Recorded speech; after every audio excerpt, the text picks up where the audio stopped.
Fue rechazada por su propio padre. La puerta de su hogar familiar se cerró en su cara, y fue abandonada a su suerte para morir en las crueles tierras de África. Su único crimen fue escuchar a su corazón. Entonces, ¿cómo puede una joven que lo ha perdido todo hacer más que solo sobrevivir? Esta historia demuestra cómo, incluso en la más profunda desesperación, el amor más inesperado puede florecer. En la Nairobi de 1895, dentro de la mansión del gobernador Sir Wallace, que se alzaba como una torre de marfil, Elara vivía como un pájaro en una jaula de oro. Tenía 18 años. Con su piel de porcelana, ojos azul zafiro y una cascada de cabello rubio, poseía una belleza que la alta sociedad de Londres admiraría. Sin embargo, estos salones resplandecientes eran para Elara una prisión asfixiante. Más que los bailes obligatorios y las conversaciones artificiales, a ella le encantaba pasear por los vastos jardines de la mansión, leer libros sobre la naturaleza salvaje de África y escuchar los antiguos cuentos que relataban los sirvientes nativos. Para su padre, Sir Wallace, sin embargo, Elara era la pieza más valiosa en un juego de ajedrez político. Planeaba casarla con el capitán Alistair Davis, comandante de una unidad estratégicamente importante y notorio por su crueldad. Este matrimonio consolidaría el poder de Sir Wallace en la colonia y coronaría su carrera.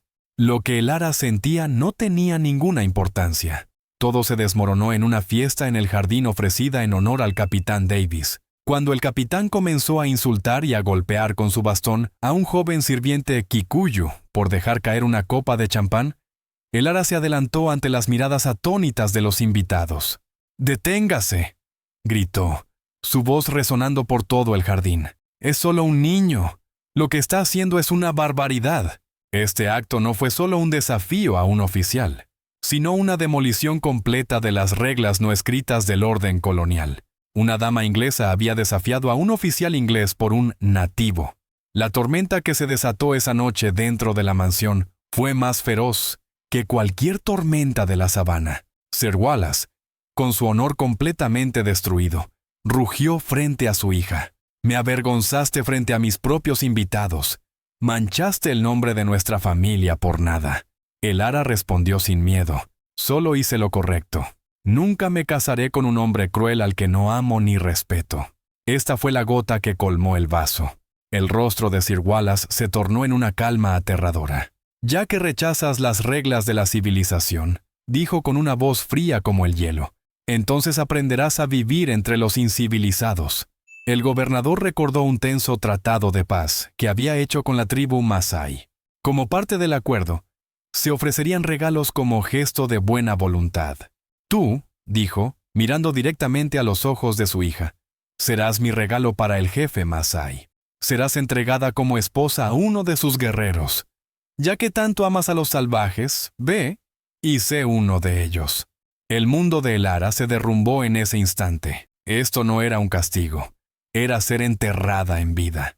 El viaje desde la mansión del gobernador hasta la aldea Masái fue para Elara un viaje de humillación y terror. Le quitaron sus vestidos de seda y los reemplazaron con una tela tosca e incolora. No la llevaron en carruaje, sino que la hicieron caminar como una cautiva entre dos guardias británicos. Con cada paso, el mundo que conocía quedaba más atrás. El sol implacable de la sabana, sus verdes colinas y las espinosas acacias la arrastraban hacia un futuro desconocido. Tras horas de caminata, una aldea apareció en el horizonte, con humo elevándose en el aire. Era una Manyatta Masái, compuesta por chozas construidas en un patrón circular, revocadas con barro y estiércol. En la entrada de la aldea, un grupo de guerreros altos e imponentes los esperaba, con lanzas en mano y sus cuerpos adornados con ocre rojo e intrincados abalorios. Los guardias británicos se detuvieron nerviosamente. El silencio solo era roto por el silbido del viento y el tintineo de los cencerros del ganado. Un anciano jefe Masái se adelantó. Tras un breve intercambio en un idioma ininteligible con el líder de los guardias, el jefe examinó a Elara de pies a cabeza.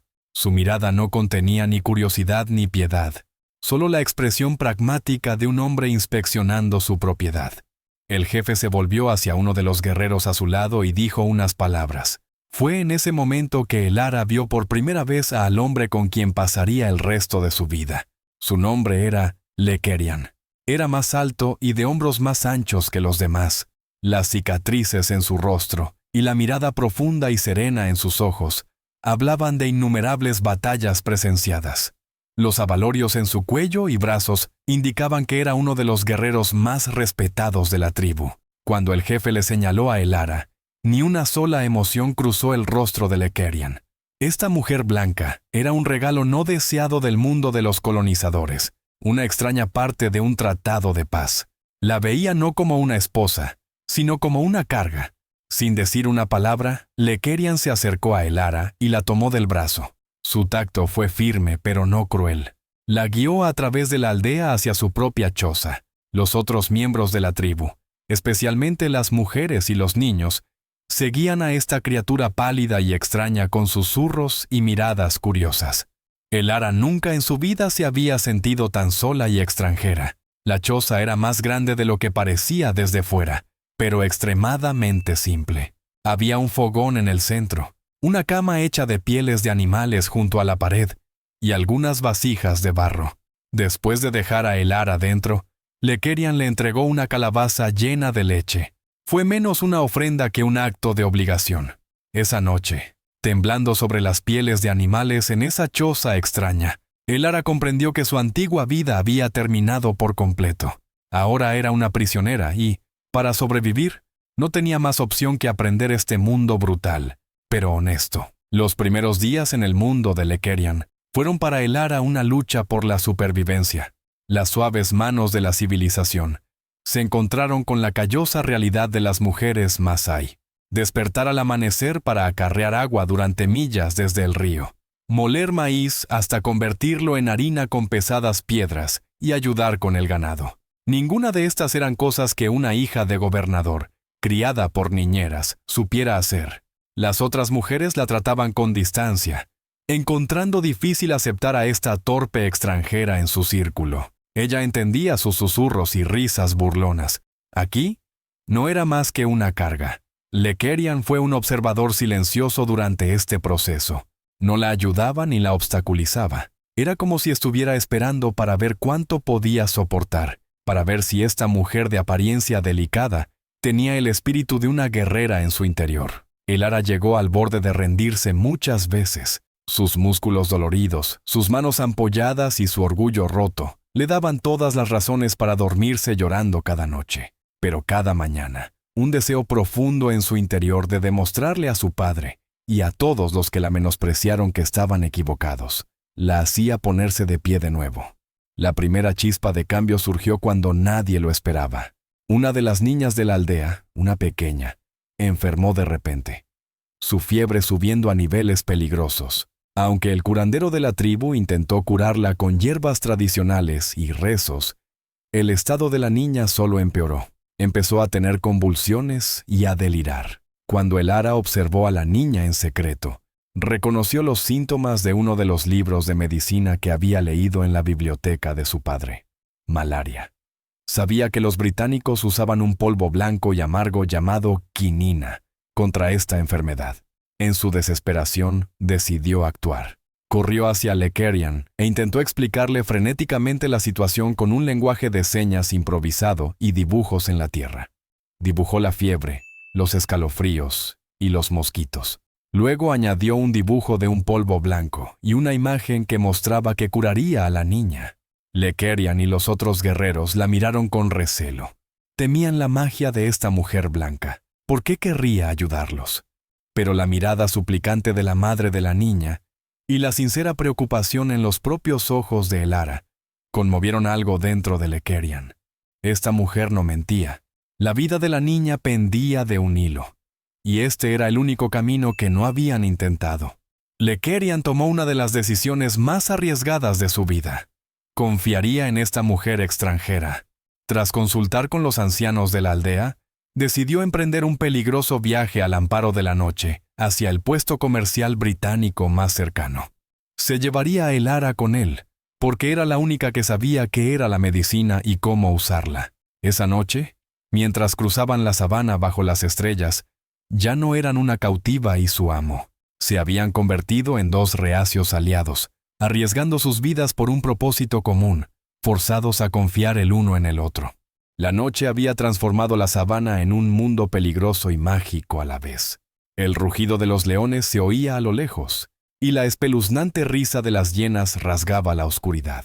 El ara nunca había tenido tanto miedo en su vida, pero al mismo tiempo, nunca se había sentido tan viva. Lekerian avanzaba como una sombra, silencioso y seguro de sí mismo, alerta a cada sonido, a cada movimiento. Su presencia protectora llenaba a la joven con una extraña sensación de seguridad. Este hombre era como la naturaleza misma, salvaje, impredecible, pero también honesto y protector. Durante un breve descanso en su viaje, se sentaron junto a un pequeño fuego. Lekerian notó que el ara temblaba y se quitó el manto rojo de su hombro, conocido como shuka, y se lo ofreció. Este simple gesto de amabilidad calentó el corazón de el ara. En ese instante, todos los muros entre ellos se derrumbaron. ¿Por qué?, preguntó el ara en un susurro, refiriéndose a la niña. ¿Por qué te importa tanto? Lekerian miró el fuego y respondió, su voz cargada de dolor. Yo también tuve un hijo. La enfermedad del hombre blanco me lo arrebató. Ningún niño merece morir. Esta confesión expuso las heridas en el alma de ambos. Ambos habían perdido, ambos habían sufrido. Junto a ese fuego, ya no eran personas de mundos diferentes, sino dos almas heridas unidas por el destino. Cuando llegaron al puesto comercial, la tensión volvió a aumentar. Mientras Lekerian se escondía entre los arbustos, el ara se acercó a los guardias con sus ropas hechas jirones. Usando el nombre de su padre, les pidió quinina. Al principio los guardias no le creyeron, pero se convencieron cuando el ara les dio el pequeño medallón de oro que había escondido en su cuello. Era el último recuerdo de su madre, pero la vida de una niña era más valiosa que cualquier cosa. Una vez que tuvo la medicina, se dio la vuelta y, sin dudar un instante, corrió hacia la oscuridad, hacia el lugar donde Lekerian y su nueva vida la esperaban. Cuando regresaron a la aldea, la respiración de la niña era sibilante y débil. Toda la aldea se había reunido alrededor del fuego en una vigilia llena de esperanza y temor. Con manos temblorosas, el ara mezcló el polvo de quinina con agua, y con la ayuda de Lekerian, se lo administró a la niña. Lo que siguió fueron horas en las que el tiempo se detuvo. El ara no se apartó ni un momento de la cabecera de la niña, poniéndole paños húmedos en la frente y susurrándole canciones de cuna en inglés. Lekerian permaneció a su lado como una estatua, su presencia dándole una fuerza silenciosa. Al amanecer, ocurrió un milagro. La fiebre de la niña bajó, abrió los ojos y llamó a su madre con voz débil. Un silencio se apoderó de la aldea, seguido de gritos de alegría. Las mujeres corrieron hacia el ara, las mismas mujeres que hasta ayer la despreciaban, llamándola la carga blanca. Ahora la tocaban con lágrimas de gratitud en los ojos, bendiciéndola. El ara ya no era una extraña, era la que trajo el polvo curativo, una invitada sagrada que salvaba vidas. Esa noche se celebró una pequeña fiesta en la aldea. Hubo bailes y cantos, pero los ojos de el ara solo buscaban a Lekerian. Más tarde en la noche, Lekerian la llevó bajo una acacia a las afueras de la aldea. La luna llena iluminaba la sabana con una luz plateada. Tú, dijo Lekerian, su voz cargada de una emoción que ella nunca antes había oído. No solo salvaste a una niña, nos devolviste la esperanza. A mí, me recordaste algo que había olvidado. El ara no preguntó qué era, porque ya sabía la respuesta. Lekerian se acercó lentamente a ella y unió sus labios con un beso lleno de respeto, gratitud y un amor floreciente. Ese beso fue un momento en el que dos mundos se fusionaron, donde todo el dolor y las diferencias perdieron su significado. Ya no había vuelta atrás. Pasaron los meses.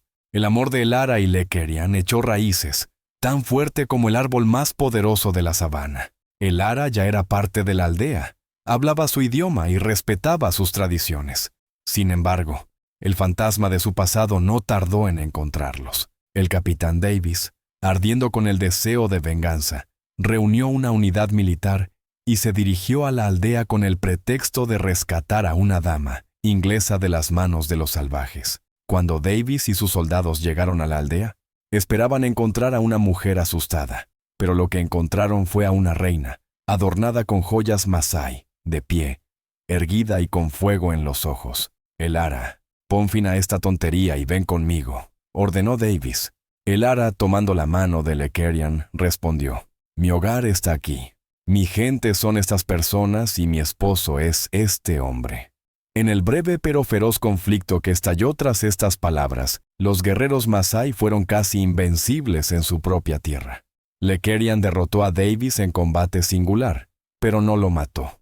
Mi pueblo no son asesinos, dijo, y lo envió de vuelta en deshonra. Años después, Elara y Lekerian se habían convertido en los padres de un hijo mestizo que unía sus dos mundos. Elara había establecido una pequeña clínica en la aldea, salvando innumerables vidas al combinar sus conocimientos de la medicina occidental con la sabiduría curativa de la tribu. Un día, recibió una carta de su padre. El anciano gobernador había oído hablar de las hazañas de su hija, había comprendido su error y le pedía perdón. Esa tarde, mientras Elara y Lekerian observaban la magnífica puesta de sol africana con su hijo, Elara apretó la mano de su esposo. Sabía que su mayor castigo se había convertido en la mayor bendición de su vida. Había aprendido que la verdadera civilización no se construye en mansiones ostentosas, sino donde residen el amor, el respeto y el coraje. Y su hogar estaba ahora en esta tierra salvaje, pero honesta, para siempre.